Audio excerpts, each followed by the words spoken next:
Today on American Indian, we celebrate India's 4th annual Comic-Con in New Delhi. Satya graduates from Hogwarts, Melissa buys pillow covers, I discover my inner comic book nerd, and Rohan challenges Anonymous V to a staring match. All that and more today on this special Comic-Con edition of American Indian. We're an American family living in India. We love food, film, language, culture, and making new friends. Join our adventures from America to India and beyond.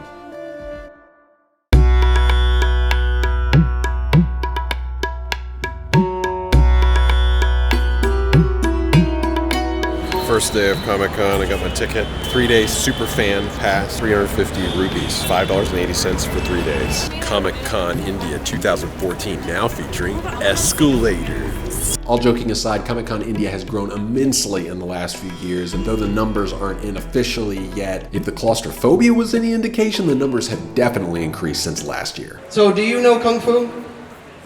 I know the word. Costume. Y'all are in cosplay. I'm sorry. I should say use the proper. Costume. We refuse to say the words cosplay.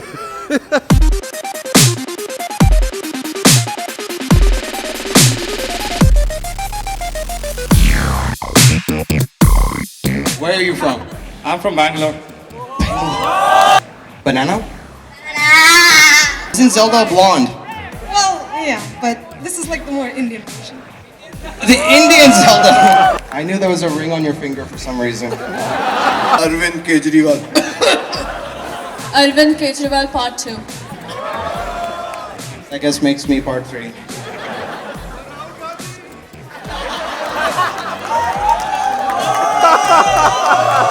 For the uninitiated, cosplay is short for costume play. One of those words, for whatever reason, wigs people out when they first hear it, but there's nothing to be afraid of. It's not mysterious or clandestine. There's nothing weird going on. It's just a new word to describe dressing up as your favorite character without having to say dressing up as your favorite character. It's quite a mouthful. The cosplay competition is one of the biggest draws for many Comic-Con attendees. And India's cosplay scene, while still in its infancy, is coming into its own. The judges' favorites from each day won trips to New York Comic-Con. Day 1 went to Nirmal, cosplaying as Galactus from the Marvel Universe. Day 2 went to Zotasanga for his Loki. And Day 3 went to Ajay Kapoor with his Anjumon from Digimon on the Japan side of the fan universe. 2nd year of winning in a row for Ajay, so many congrats to him. A unanimous favorite of the weekend for the crowd was Big Daddy, Big Daddy, Big Daddy, Big Daddy. Bioshock, Big Daddy.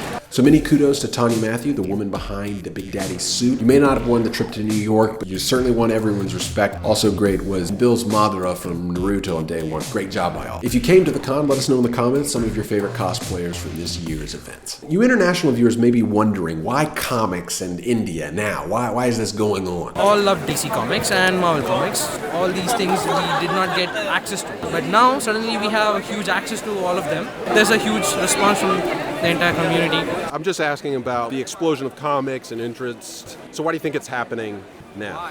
Yeah.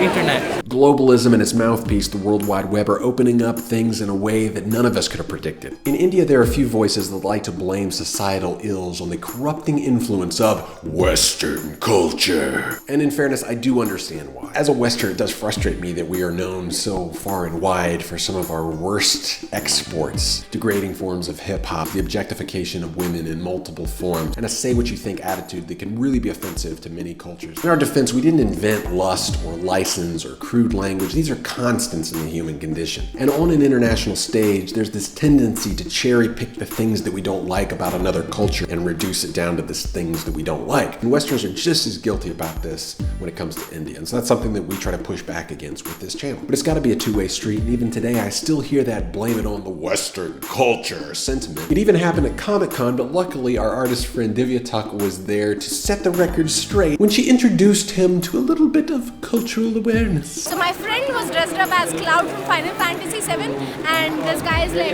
oh, so what are you dressed up as? And he's like, I'm Cloud. And then this guy is like, oh, clown, you mean like a joker? This guy is like, no, this westernized culture, you're ruining our nation. I said, no, his character is from Japan, it's in the East. And then that guy is just like, and then that was it. And then he walked away. Awesome. You got it. In fact, these days the influence of Japan in India's comic book and gaming scene is every bit as viable as the West's influence. But because we have a much more interconnected world and this great tool called the internet, we don't have to restrict this to an either or West or East dichotomy anymore. There are almost 200 countries in the world today, and most of them have hundreds of unique cultures, and some have thousands upon thousands of unique subcultures. There's too many unique and interesting voices to reduce international communication to a two-way shouting match. Speaking of Japanese influence, the whole reason I got involved in the Comic-Con scene in India is thanks to a Delhi-based animation and manga fan club called Genshiken, named after a popular manga about a group of big manga fans. It's meta. Some of the Genshiken crew got together to hang out on the first night of the con. Lehri tried to teach me to drink water like an Indian. Do it, Ford. The world is depending on you. Oh, come on. Oh, come on.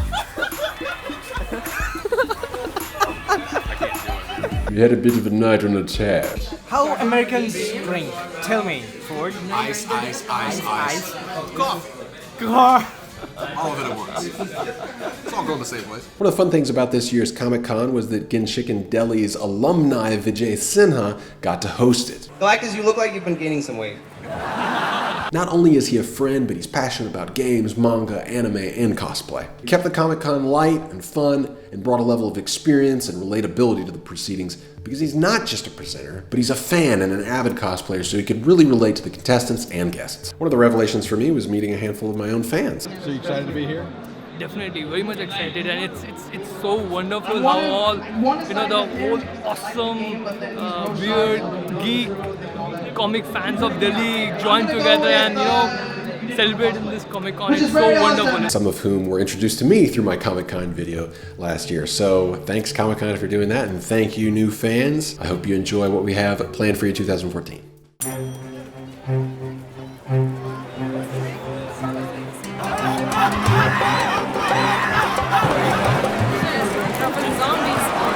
So how did it feel being attacked by zombies? Actually, they weren't attacking me, they were attacking a guy who ran into me because he was running away from me. Last year, my family missed out on Comic-Con, so I wanted them to be able to enjoy it this year, but we picked the worst day to do so as a family. If you're going to go as a family, get there early on Friday. That way you can buy what you can before it gets sold out, and that way you can enjoy some of the sessions and the cosplay before it gets too crowded. Rohan did have this special moment with V, of course. They didn't say much. Rohan also got into some photo shoots. It's old hat for him now. He wasn't too keen on navigating the waves of people. And wouldn't you know, Lehri showed up to save the day. Leading us to the food area, which was ironically the one place on day 2 that seemed like you could find space to breathe. One of the fun things at Comic-Con India is seeing little cultural inside jokes that you would never see in America. Like the joke on these boxers from Bollywood's quintessential epic film Sholay, which references the scene in which a villain is about to cut off one of the character's arms. This little bit of swag says, LOL, LOL, Hindified. Where else other than Comic-Con are you gonna find Sheldon next to Stark? Speaking of Game of Thrones, was my favorite t-shirt of the con. And here's the shirt I picked for my daughter that didn't have her size, so it's more like a dress. Yes, and I'm only 9 and I've already been. Yes, I'm a wonderful wizard. I'm a genius! They only had one bit of swag in the entire con that I could find referencing me and Satya's favorite game, League of Legends. It's a little too pushing the envelope for the Suze family. That's one of the things that kind of annoys me about geek culture in general is just the way that it seems like girls in video games and comic books just always have to be a certain body type and wearing a certain lack of clothing. Call me an old-fashioned progressive prude, but I think it's time in society that we let women dress the way they want in public, and time to let them look like real people in art. This public service announcement has been brought to you by our new segment, How to India. Today, crowds. If you're gonna go to India, you're gonna have to deal with crowds. There's no other way around it. You're gonna have to deal with crowds. And at public events like Comic-Con, it can be overwhelming. And even after years of experience with India, there are still days when I cannot handle the push. I'm not used to a lot of the sort of the jockeying for position here, and so, I feel like everything is that Saturday night at the bar trying to get a drink. The rule in all things pertaining to mobility in India is fill in the gaps. If there is space, fill it. If you have room, take it. It's not selfish to get ahead in the crowd. It's your dharma. It is your duty. Do your duty and keep moving. The worst thing you can do is hesitate. That's not to say that blocking is necessarily wrong. As long as you're committed to standing there in that place and not hesitating about it, that's fine. That's your prerogative. Just remember that it's other people's prerogative to bounce you around like a pinball. It's like, who needs mosh pits in India when you have daily life? Going to any wedding, festival, or event has the potential to form the rowdiest mosh pit you've ever been a part of. One of the things that always helps me when dealing with crowds in India is to think of it kind of like a game. As a kid, I always wanted to be a kick returner or a punt returner or a running back in American football. My grandfather actually set a kick return record when he played for Tulane back in the day, so I guess it's in the blood. So if you get into a crowded situation in India, if you can think of yourself as some kind of a cross between a running back and a surfing pinball, you'll probably do fine. So embrace it. Be the pinball. Be the running back. Ride the wave. This has been How to India. If you are a foreigner and you have any questions about what it's like to live in India or how to handle certain situations in India, leave a comment with your question. Now back to Comic-Con. In spite of knowing all of that, we did not navigate the crowds well at Comic-Con on day 2, and the crowd was so big around the cosplay that we couldn't even see the cosplay contestants, so we called it a day. We lost today, kid. Doesn't mean you have to like it.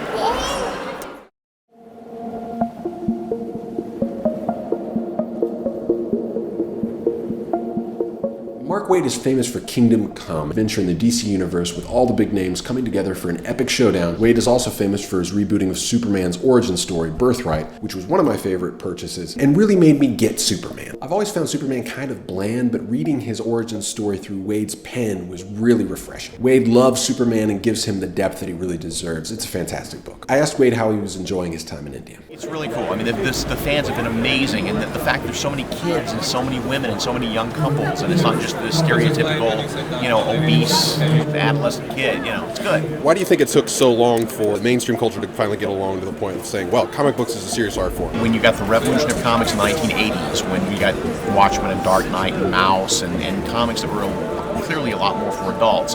What it took was the kids who were reading those comics in the 80s, they're in their 30s and 40s, and they're tastemakers and they're studio heads. That's the 20-year lag that we had to suffer, but I think they gave the legitimacy that we needed to have. I try to forgive myself, but I keep falling.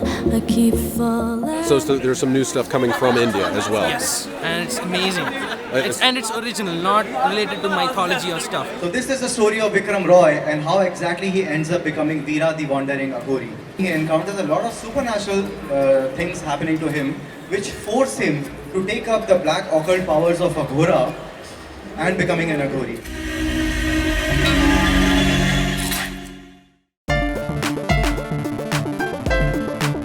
So in this segment, our family reviews books that pertain to international experiences. Since it's Comic-Con, we're taking a look at 3 Indian comic books that show the progression of India's comic book history. Satya starts us off with a comic from the beloved comic brand Amar Chitra, one of India's most revered and long-lasting comic companies. They tell many different stories from India's religious or political or social history, and if you're a foreigner, they're a great way to learn about India. There are 5 Pandava brothers, and they have been exiled for 13 years. So they had this brother named Arjuna. It had been 5 years, and Arjuna still hadn't shown up. I think Arjuna's wife, I'm not sure, she found this really pretty flower, and she went to take it back to one of the men.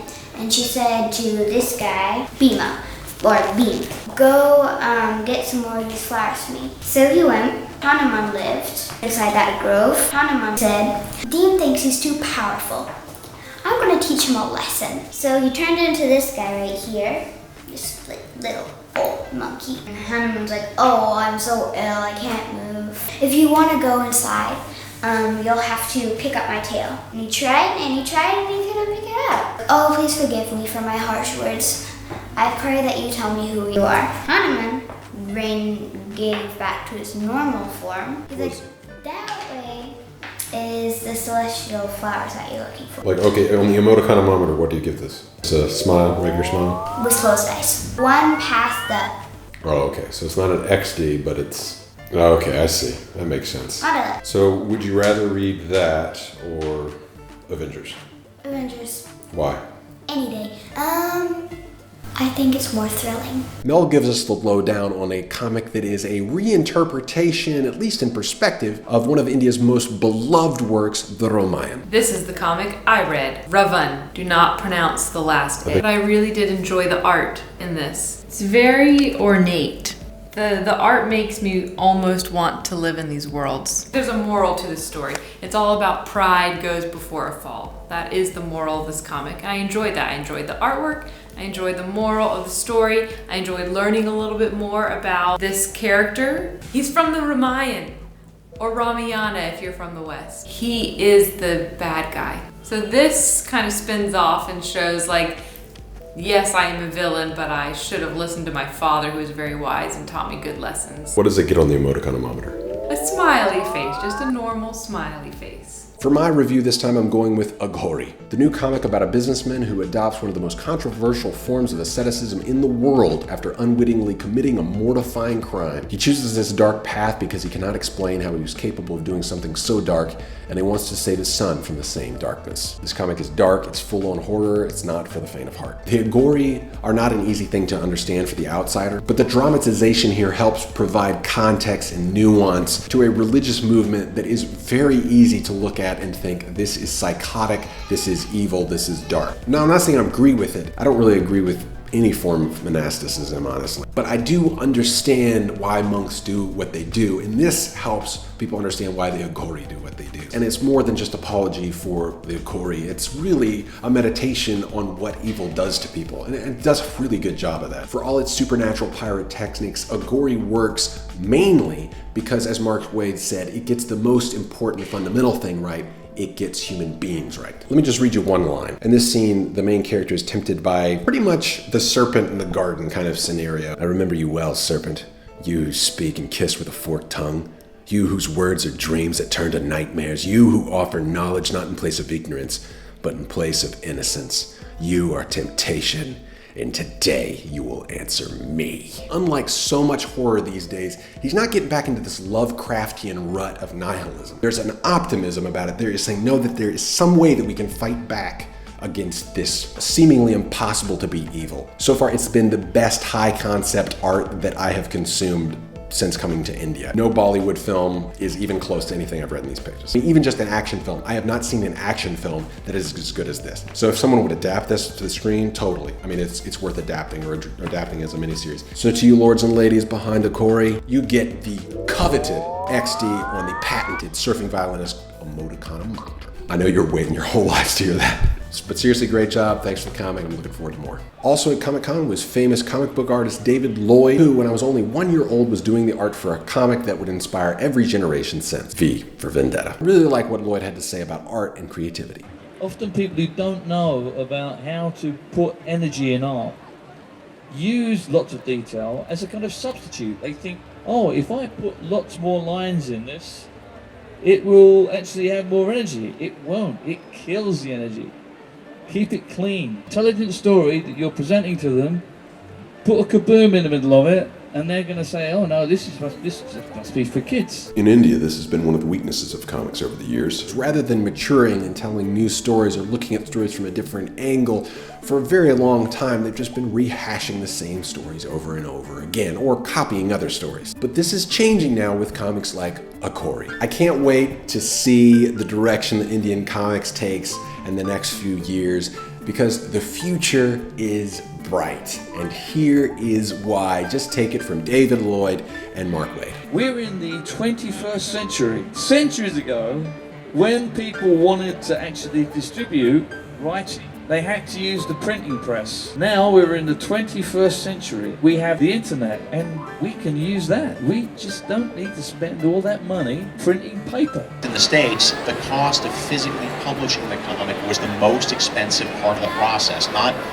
paying the writer or the artist or anything like that, but it was the physical printing of the comic. Which brings us back to the internet. We have such an awesome tool here. It frees content creators up from production costs and middlemen that really restricted the flow of the industry for years. I mean, this is true for the motion picture industry, it's true for the music industry, it's true for the comic book industry. And here, two comic book legends are taking their work to the web. Waid has begun his own webcomic hub called Thrillbent, and Lloyd has started one called Aces Weekly. But there is a catch to this brave new world of the internet. Even though we were asking a very good price for what we do, it's very difficult to get people to recognise and pay for it because there's so much stuff that's free. We need money in order to keep going, and speaking of which, if you are a fan of this show, of anything you've seen in this show and you would like to see more of it, please consider donating to support the show. There's a link up here, the entire video, or in the description to our Patreon account. It's basically like Kickstarter for web video. So if you'd like to pitch in on that, please do so. And please check out Mark Waid's Thrillbent and David Lloyd's Aces Weekly, both linked in the description. And also check out Holy Cow. They're the comic book company here in India behind the Agori series. So to Agori and all the up and coming Indian comic book writers and artists, man, really tap into this power that is the web, help you reduce your production costs, and help you not just find an audience through the social media marketing side of the web, but also as a vehicle of distributing through the web. It's a great time as comics in India is growing up. It's a great tool for you guys to use. I'm really excited to see what you're going to be doing with it. Special thanks to Comic-Con India for an awesome 4th year. Can't wait to see what you lords and ladies bring to the table next year. Until next time, I'm Ford Suze, the Surfing Violinist, reminding you to keep it creative, keep it cross-cultural, and keep it constructive, YouTube. Thank you very much. But my question is, we all know Superman's rocket landed in America, and he grew up to be Superman. If his rocket had landed here, and I want to hear the best answer from the crowd, if it had landed here, how would he have grown up differently? Would he have grown up the same? What would he have been when he grew up? He would probably be studying for his IIT JEE. I'm lost in unforgettable memories. Like my life is your photograph gallery. Your touch is incredible mystery. Makes me think of melodies. Sunrise from the deepest night. You make my heart beat every time. And I'm sick of playing these games. I just want to call you. Sunrise from the deepest night. You make my heart beat every time. And I'm sick of playing these games. I just want to call you.